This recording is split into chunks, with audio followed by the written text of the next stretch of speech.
ಟ್ರಂಪ್ನ ಕುರಿತಾಗಿ ನಿಜವಾದ ಭಯ ಇರತಕ್ಕಂಥದ್ದು ಕಾಂಗ್ರೆಸ್ ಪಾರ್ಟಿಗೆ. ಒಂದು ಜವಾಬ್ದಾರಿಯುತವಾದಂತಹ ವಿಪಕ್ಷ ಇಲ್ಲಿ ದೇಶದ ಬೆನ್ನೆಲುಬಿಗೆ ನಿಲ್ಲೋದನ್ನ ಬಿಟ್ಬಿಟ್ಟು ಜೈರಾಮ್ ರಮೇಶ್ ಅವರು ಹೇಳ್ತಾರೆ, ಟ್ರಂಪ್ ಅವರು 51 ಸತಿ ದೇಶದ ಬಗ್ಗೆ ನಿರ್ಧಾರ ತಗೊಂಡಿದ್ದಾರೆ, ಮೋದಿ ಅವರೆಲ್ಲೂ ಚಕಾರ ನಕಾರ ಎತ್ತಲ್ಲ, ಭಾರತದ ನಿರ್ಣಯಗಳೆಲ್ಲವೂ ವೈಟ್ ಹೌಸ್ ನಲ್ಲಿಂದ ಆಗ್ತಾ ಇದಾವ, ಹಿಂದೂ ಚೀನಿ ಬಾಯ್ ಅಂತ ಹೇಳಿದ್ರಲ್ಲ ನೆಹರು ಅವರು, ಹೊತ್ತು ಚೈನಾಗೆ ಎದುರುಕೊಂಡು ನೀವು ನೇಪಾಳಕ್ಕೆ ಒಂದು ರಾಷ್ಟ್ರದ ಮಾನ್ಯತೆಯನ್ನು ಕೊಡುವಾಗ ನೀವು ಯಾರ ಅಣತಿ ಮೇಲೆ ನಡೆದಿದ್ರಿ? ಈಗ ಭಾರತದ ಚಿತ್ರಣ ಬದಲಾಗಿದೆ. ಒಬ್ಬ ಸಶಕ್ತ ಪ್ರಧಾನಿಯ ಕೈಯಲ್ಲಿ ಇವತ್ತು ಭಾರತ ಇರತಕ್ಕಂಥದ್ದು. ಹಾಗಾಗಿ ಟ್ರಂಪ್ ಅವರು ತೆರಿಗೆಯನ್ನು ಹೇಳ್ತೀನಿ ಅಂದಾಗ ಧೃತಿಗೆಡದ ಪ್ರಧಾನಮಂತ್ರಿಗಳು ಇಡೀ ವಿಶ್ವದ ಪರ್ಯಟನೆಯನ್ನು ಮಾಡಿದ್ರು, ಹಲವಾರು ದೇಶಗಳ ಜೊತೆಯಲ್ಲಿ, ಯುರೋಪ್ ಖಂಡಗಳ ಜೊತೆಯಲ್ಲಿ ಒಪ್ಪಂದಗಳನ್ನು ಮಾಡಿಕೊಂಡ್ರು. 50% ತೆರಿಗೆಯನ್ನು ಏರಿದಂಥ ಟ್ರಂಪ್ ಅಣ್ಣನಿಗೆ 50% ಕಚ್ಚಾ ತೈಲವನ್ನು ಖರೀದಿ ಕಮ್ಮಿ ಮಾಡೋದ್ರ ಮುಖಾಂತರ ಭಾರತ ಉತ್ತರವನ್ನು ಕೊಟ್ಟಿದೆ. ಈ ರೀತಿಯಾದ ದಿಟ್ಟತನವನ್ನು ಯಾವತ್ತಾದರೂ ಕಾಂಗ್ರೆಸ್ ಪಾರ್ಟಿ ಅಮೆರಿಕದ ವಿರುದ್ಧ ನಡೆಸಿತ್ತಾ ಅನ್ನುವಂಥ ಪ್ರಶ್ನೆ. ಮೋದಿಜಿಯಲ್ಲೂ ಜಿ ಮಾಲಿಕ್ ಅನ್ನುವಂತಹ ಒಂದು ಕ್ಯಾಟಗರಿಯವರಲ್ಲ, ಹೌದು ಬುದ್ಧಿ ಅಂತ ತಲೆ ಬಗ್ಸುವಂಥ ಬುದ್ಧಿಯವರಲ್ಲ. ದೇಶದ ಒಂದು ಘನತೆಗೆ ಕುತ್ತು ಬರುವಂಥ ವಿಷಯ ಬಂದರೆ ಅದಕ್ಕೆ ದಿಟ್ಟನಾದಂಥ ಉತ್ತರವನ್ನು ಕೊಡ್ತಾರೆ ಅನ್ನೋದನ್ನು ನೀವು ನಿದ್ದೆಯಲ್ಲೂ ನೆನಪಿಟ್ಕೊಳ್ಳಿ.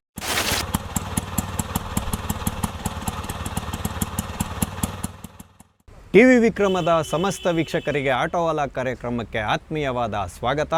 ನಾನು ನಿಮ್ಮ ಜಯಂತ್ ಪಾಂಡೆ. ಟ್ರಂಪ್ನ ಕುರಿತಾಗಿ ನಿಜವಾದ ಭಯ ಇರತಕ್ಕಂಥದ್ದು ಕಾಂಗ್ರೆಸ್ ಪಾರ್ಟಿಗೆ. ಹಾಗಾಗಿ ಕಾಂಗ್ರೆಸ್ ಪಾರ್ಟಿ ಯಾವಾಗಲೂ ಟ್ರಂಪನ್ನು ಸಮರ್ಥನೆ ಮಾಡೋದ್ರ ಮುಖಾಂತರ ಕಿರಿಕಿರಿಯನ್ನು ಮಾಡ್ತಾನೆ ಇರುತ್ತೆ. ಅಂತಾರಾಷ್ಟ್ರೀಯ ಮಟ್ಟದಲ್ಲಿ ದೇಶದ ಮಾನವನ್ನು ಹರಾಜಾಗ್ತಾನೆ ಇರುತ್ತೆ. ದೇಶದ ಘನತೆಯನ್ನು ಎಲ್ಲಿ ಎತ್ತಿಡಿಬೇಕೋ ಅಂಥ ಸಂದರ್ಭದಲ್ಲಿ ವಿದೇಶಿ ಅಧ್ಯಕ್ಷ ಆಗಿರುವಂಥ, ಅಮೆರಿಕದ ಅಧ್ಯಕ್ಷ ಆಗಿರುವಂಥ ಟ್ರಂಪ್ ಅವರ ಬೆಂಬಲಕ್ಕೆ ಕಾಂಗ್ರೆಸ್ ಪಾರ್ಟಿ ನಿಲ್ತಾ ಇರತಕ್ಕಂಥದ್ದು ಈ ದೇಶ ಇಂದು ಮುಜುಗರವನ್ನು ಎದುರಿಸುವಂಥ ಸಂದರ್ಭಕ್ಕೆ ಬಂದು ನಿಂತಿರ್ತಕ್ಕಂಥದ್ದು.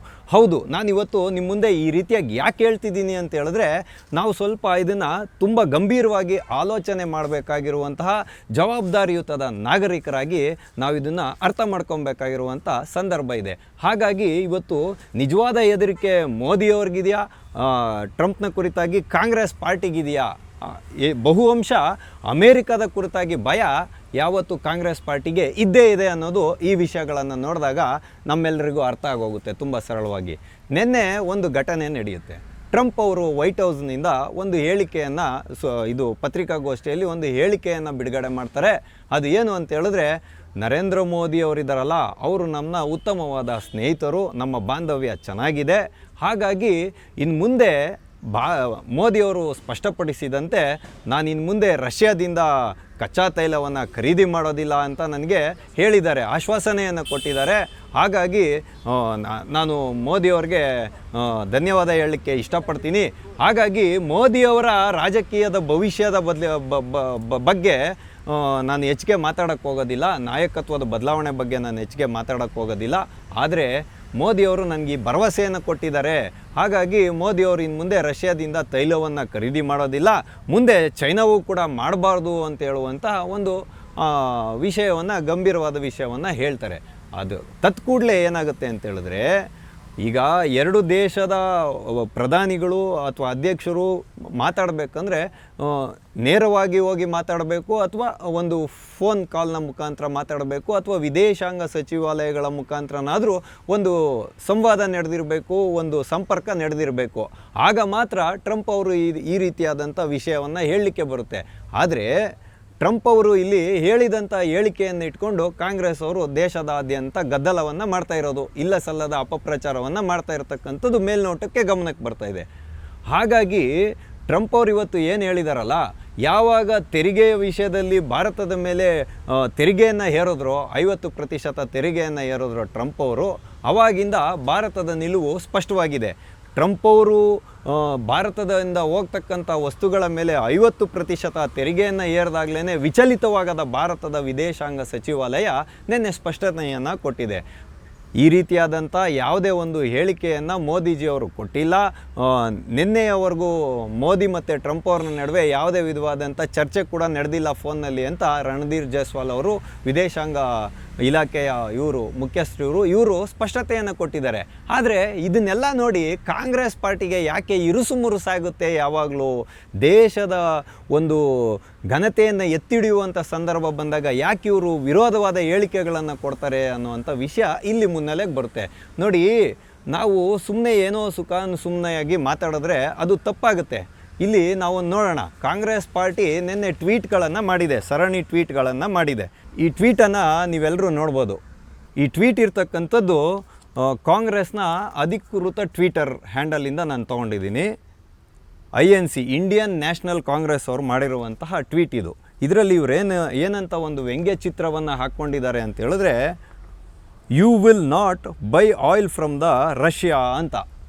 ಅಂದರೆ ನೀನು ರಷ್ಯಾದಿಂದ ಕಚ್ಚಾ ತೈಲವನ್ನು ಖರೀದಿ ಮಾಡಬಾರ್ದು ಅಂತ ಟ್ರಂಪ್ ಅವರು ಧಮಕಿ ಹಾಕೋ ರೀತಿಯಲ್ಲಿ ತೋರಿಸಿದ್ದಾರೆ. ಮೋದಿಜಿ ಅವರನ್ನು ಚಿಕ್ಕದಾಗಿ ತೋರಿಸಿ ಜಿ ಹುಜೂರ್ ಅಂದರೆ ಆಯಿತು ಬುದ್ಧಿ ಅಂತ ಹೇಳುವ ರೀತಿಯಲ್ಲಿ ವ್ಯಂಗ್ಯ ಚಿತ್ರವನ್ನು ಹಾಕಿದ್ದಾರೆ. ಇನ್ನೊಂದು ಹಿಂದಿಯಲ್ಲಿ ಒಂದು ಟ್ವೀಟನ್ನು ಮಾಡಿದ್ದಾರೆ. ಇದರಲ್ಲಿ ತುಮ್ ರೂಸೆ ತೇಲ್ ನಹಿ ಖರೀದ್ನಾ ಹೈ ಅಂತ ತಾಕೀತ್ ಮಾಡ್ತಾ ಇರೋ ರೀತಿಯಿಂದ ಹೇಳಿದಾಗ ಮೋದಿಜಿ ಅವರು ಹೇಳ್ತಾರೆ ಜಿ ಮಾಲೀಕ್ ಅಂತ ಹೇಳುವ ರೀತಿಯಲ್ಲಿ ಇವರು ದೇಶದ ಪ್ರಧಾನಿಯನ್ನು ಬಿಂಬಿಸ್ತಾ ಇರ್ತಕ್ಕಂಥದ್ದು. ಇಲ್ಲಿ ಕಾಂಗ್ರೆಸ್ ಪಕ್ಷ ದೇಶದ ಆಂತರಿಕ ವಿಚಾರಗಳು ಬಂದಾಗ, ಚುನಾವಣೆಯ ವಿಚಾರಗಳು ಬಂದಾಗ, ರಾಜಕೀಯದ ವಿಚಾರಗಳು ಬಂದಾಗ ಹೇಗೆ ಬೇಕೋ ಹಾಗೆ ವ್ಯಂಗ್ಯವಾಗಿ ಚಿತ್ರಿಸಲಿ. ಆದರೆ ಇವತ್ತು ದೇಶದ ವಿದೇಶಾಂಗ ನೀತಿಗಳು ಬಂದಾಗ 145 ಕೋಟಿ ಜನರು ನೆಲೆಸ್ತಕ್ಕಂತಹ ದೇಶದ ಒಂದು ಇದು ಚಲಾವಣೆ ಆಗ್ತಕ್ಕಂಥದ್ದೇ ಶಕ್ತಿಯ ಆಧಾರದಲ್ಲಿ. ಹಾಗಾಗಿ ಇವತ್ತು ಪೆಟ್ರೋಲಿಯಂ ಉತ್ಪನ್ನಗಳು ಇಲ್ಲದೇ ಇದ್ದರೆ ನಾವು ದೇಶವನ್ನು ಮುನ್ನಡೆಸಲಿಕ್ಕೆ ಸಾಧ್ಯ ಇಲ್ಲ. ಹಾಗಾಗಿ ನಾವು ಯಾವಾಗಲೂ ಕೂಡ ಹೊರ ದೇಶಗಳ ಮೇಲೆ ಅವಲಂಬನೆ ಆಗಿರ್ತಕ್ಕಂಥದ್ದು ಕಚ್ಚಾ ತೈಲದ ಮೇಲೆ.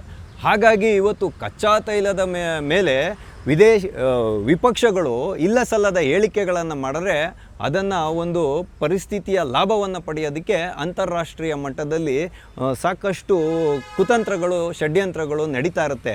ಇದನ್ನು ಮನಗಾಣಬೇಕಾಗಿತ್ತು. ಒಂದು ಜವಾಬ್ದಾರಿಯುತವಾದಂತಹ ವಿಪಕ್ಷ ಇಲ್ಲಿ ದೇಶದ ಬೆನ್ನೆಲುಬಿಗೆ ನಿಲ್ಲೋದನ್ನು ಬಿಟ್ಬಿಟ್ಟು ಜೈರಾಮ್ ರಮೇಶ್ ಅವರು ಹೇಳ್ತಾರೆ, ಟ್ರಂಪ್ ಅವರು 51 ಸತಿ ದೇಶದ ಬಗ್ಗೆ ನಿರ್ಧಾರ ತಗೊಂಡಿದ್ದಾರೆ, ಮೋದಿಯವರು ಎಲ್ಲೂ ಚಕಾರ ನಕಾರ ಎತ್ತಲ್ಲ, ನಿನ್ನೆನೂ ಇವರು ಈ ರೀತಿಯಾಗಿ ತೈಲ ಖರೀದಿ ಮಾಡಬಾರ್ದು ಅಂತ ಹೇಳಿದ್ರೆ ಮೋದಿಯವರು ಜಿ ಹುಜೂರ್ ಅಂತ ಹೇಳ್ತಾರೆ ಅನ್ನುವ ಅರ್ಥದಲ್ಲಿ ಇವ್ರು ಮಾತಾಡಿದ್ರೆ, ಪ್ರಮೋದ್ ತಿವಾರಿ ಅಂತ ಇದ್ದಾನೆ, ಇವರೊಬ್ಬರು ಕಾಂಗ್ರೆಸ್ ನಾಯಕರು, ಇವ್ರು ಯಾವ ರೀತಿಯಾಗಿ ಮಾತಾಡ್ತಾರೆ ಅಂತ ಹೇಳಿದ್ರೆ ಭಾರತದ ನಿರ್ಣಯಗಳೆಲ್ಲವೂ ವೈಟ್ ಹೌಸ್ನಲ್ಲಿಂದ ಆಗ್ತಾ ಇದ್ದಾವ, ಭಾರತ ಎಷ್ಟು ತೈಲವನ್ನು ತಗೋಬೇಕೋ ಅದನ್ನು ಬೆಲೆಯನ್ನು ನಿರ್ಧಾರ ಮಾಡಬೇಕಾಗಿರೋದು ಭಾರತ. ಹಾಗಾಗಿ ಮೋದಿಯವರು ಟ್ರಂಪ್ ಅವ್ರಿಗೆ ಎದುರುಕೊಂಡು ನಿರ್ಧಾರಗಳನ್ನು ತೊಗೊತಾರೆ. ಇಲ್ಲಿ ಭಾರತ ಆಡಳಿತ ನಡೆಸ್ತಿದ್ಯಾ ಭಾರತದಲ್ಲಿ, ಇಲ್ವಾ ಟ್ರಂಪ್ ಅವರ ವೈಟ್ ಹೌಸ್ ನಡೆಸ್ತಿದ್ಯಾ ಅಂತ. ಇನ್ನು ರಾಹುಲ್ ಗಾಂಧಿ ಅವರು ಹೇಳಿದ್ದನ್ನೆಲ್ಲ ನಾವು ನೋಡಿದ್ದೀವಿ. ನೀವು ಯಾವುದೇ ಪ್ರತ್ಯುತ್ತರವನ್ನು ಟ್ರಂಪ್ ಅವ್ರಿಗೆ ಕೊಡ್ತಾ ಇಲ್ಲ, ಹಾಗಾಗಿ ಟ್ರಂಪ್ ಹೇಳಿದ್ದಕ್ಕೆ ನೀವು ಎದುರ್ಕೊಂಡು ಕೂತಿದ್ದೀರಾ, ನರೇಂದರ್ ಸರೆಂಡರ್ ಅಂತ ಹೇಳಿದ್ರಲ್ಲ, ಅಂಥ ವಿಷಯಗಳು ಇವತ್ತು ಮುನ್ನೆಲೆಗೆ ಬಂದಿರತಕ್ಕಂಥದ್ದು. ನಾವಿಲ್ಲಿ ನೋಡ್ಬೋದಾದರೆ ಈ ಎಲ್ಲ ಹೇಳಿಕೆಗಳಿಗೆ BJP ಒಂದು ಟಾಂಗನ್ನು ಕೊಟ್ಟಿದೆ. ನಾವು ಎದುರ್ಕೊಂಡು ಕೂತಿದ್ದೀವ ಟ್ರಂಪ್ ಅವ್ರಿಗೆ, ನೀವು ಎದುರ್ಕೊಂಡು ಕೂತಿದ್ದೀರಾ, ಹಾಗಾಗಿ ನೀವು ಚೈನಾದ ಅಂದರೆ ಹಿಂದೂ ಚೀನಿ ಬಾಯಿ ಅಂತ ಹೇಳಿದ್ರಲ್ಲ ನೆಹರು ಅವರ ಹೊತ್ತು, ಚೈನಾಗೆ ಎದುರ್ಕೊಂಡು ನೀವು ನೇಪಾಳಕ್ಕೆ ಒಂದು ರಾಷ್ಟ್ರದ ಮಾನ್ಯತೆಯನ್ನು ಕೊಡುವಾಗ ನೀವು ಯಾರ ಅಣತಿ ಮೇಲೆ ನಡೆದಿದ್ರಿ ಅನ್ನುವಂಥ ಪ್ರಶ್ನೆಯನ್ನಿಟ್ಟಿದ್ದಾರೆ. ಭೂಪಾಲ್ ಅನಿಲ ಸ್ಫೋಟ ಆದಾಗ ಅದರ ಒಂದು ಇದಾಗುತ್ತೆ, ಇಂಡಿಯನ್ ಕಾರ್ಬೋನೇಟ್ ಲಿಮಿಟೆಡ್ ಅಂತ ಯಾವುದೋ ಒಂದಿರುತ್ತೆ, ಅದರ ಅನಿಲ ಸ್ಫೋಟ ಆದಾಗ ಲಕ್ಷಾಂತರ ಜನ ಸತ್ತೋಗ್ತಾರೆ ಅದರಲ್ಲಿ, ಆ ವಿಷಕಾರಿ ಅನಿಲದಿಂದ. ಆವಾಗ ಅದರ ಮುಖ್ಯಸ್ಥನನ್ನು ಭಾರತದಿಂದ ಹೊರಗಡೆ ಕಳಿಸಿದ್ದು ಯಾರು ಅನ್ನುವಂಥ ಪ್ರಶ್ನೆಯನ್ನು ಎತ್ತಿದ್ದಾರೆ. ಆಮೇಲೆ 1983ರಲ್ಲಿ ಪಾಕಿಸ್ತಾನ ಯಾವಾಗ ಪರಮಾಣು ಶಕ್ತಿಯನ್ನು ಹೊಂದುತ್ತಾ ಇತ್ತೋ ಆವಾಗ ಇಸ್ರೇಲ್ ಅಟ್ಯಾಕ್ ಮಾಡ್ತೀನಿ ಅಂದಾಗ ಇಂದಿರಾ ಗಾಂಧಿ ಅವರು ಇದು ಭಾರತ ಸರ್ಕಾರ ಯಾಕೆ ಯಾರ ಅಣತಿಯ ಮೇಲೆ ಆಕ್ರಮಣವನ್ನು ಮಾಡಲಿಕ್ಕೆ ಬಿಡಲಿಲ್ಲ ಅನ್ನುವಂಥ ಪ್ರಶ್ನೆಯನ್ನು ಎತ್ತಿದ್ದಾರೆ.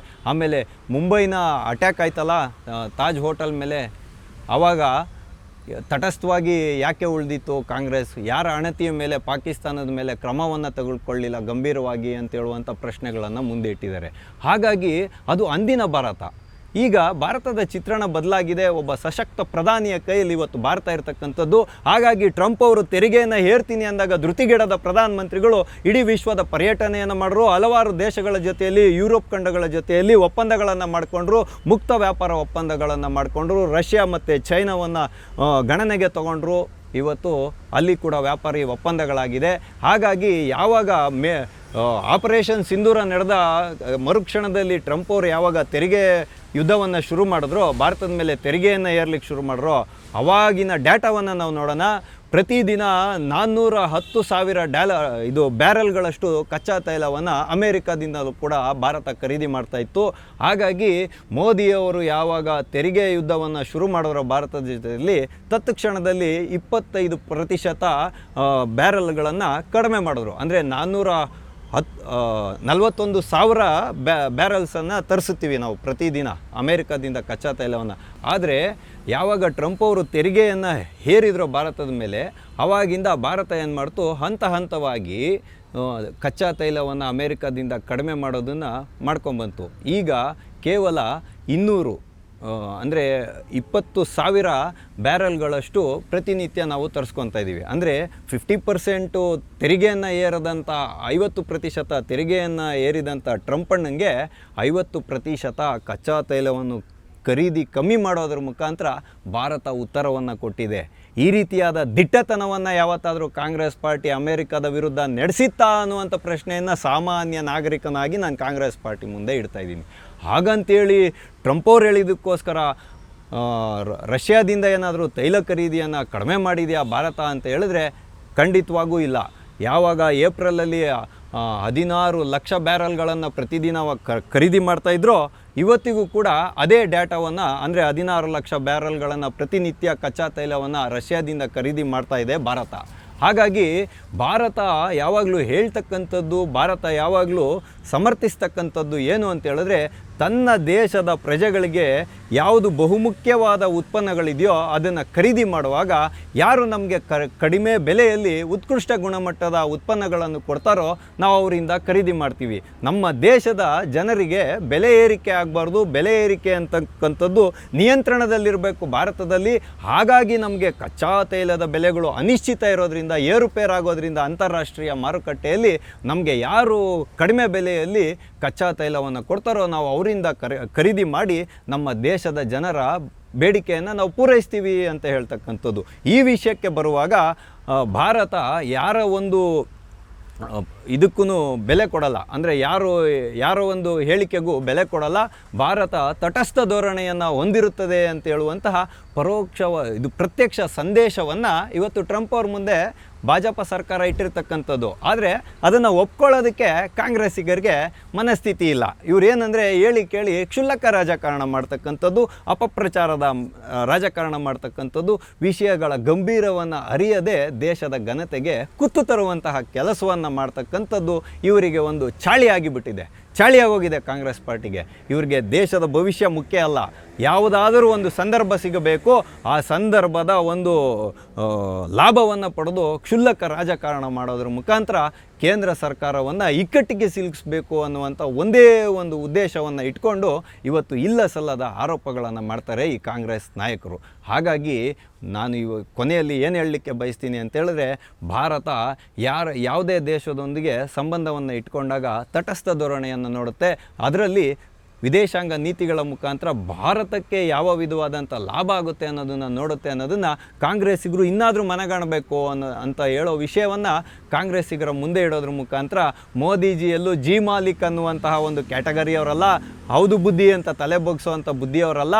ದೇಶದ ಒಂದು ಘನತೆಗೆ ಕುತ್ತು ಬರುವಂಥ ವಿಷಯ ಬಂದರೆ ಅದಕ್ಕೆ ದಿಟ್ಟನಾದಂಥ ಉತ್ತರವನ್ನು ಕೊಡ್ತಾರೆ ಅನ್ನೋದನ್ನು ನೀವು ನಿದ್ದೆಯಲ್ಲೂ ನೆನಪಿಟ್ಕೊಳ್ಳಿ ಅಂತ ಹೇಳೋದ್ರ ಮುಖಾಂತರ ಆಟೋವಾಲಾ ಕಾರ್ಯಕ್ರಮವನ್ನು ನಾವಿಂದು ಮುಗಿಸ್ತಾ ಇದ್ದೇವೆ. ಮುಂದೆ ಇಂತಹದ್ದೇ ಒಂದು ಕುತೂಹಲಕಾರಿಯಾದ ವಿಷಯದೊಂದಿಗೆ ನಾವೆಲ್ಲರೂ ಮತ್ತೆ ಭೇಟಿಯಾಗೋಣ. ಅಲ್ಲಿವರೆಗೂ ಟಿ ವಿ ವಿಕ್ರಮವನ್ನು ಸಬ್ಸ್ಕ್ರೈಬ್ ಮಾಡುವುದರ ಮುಖಾಂತರ, ನಿಮ್ಮ ಸದ್ವಿಚಾರಗಳನ್ನು ಕಾಮೆಂಟ್ ಮಾಡುವುದರ ಮುಖಾಂತರ ಹಾಗೂ ಶೇರ್ ಮಾಡುವುದರ ಮುಖಾಂತರ ನಮ್ಮನ್ನು ಪ್ರೋತ್ಸಾಹಿಸಿ. ಟಿವಿ ವಿಕ್ರಮ, ದೇಶ ನಿಮ್ಮ ಕೈಯಲ್ಲಿ.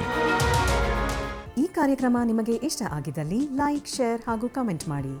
ಟಿವಿ ವಿಕ್ರಮದ ಕಾರ್ಯಕ್ರಮಗಳನ್ನು ನಿರಂತರವಾಗಿ ವೀಕ್ಷಿಸಲು ಸಬ್ಸ್ಕ್ರೈಬ್ ಮಾಡಿ, ಬೆಲ್ ಐಕನ್ ಒತ್ತಿ.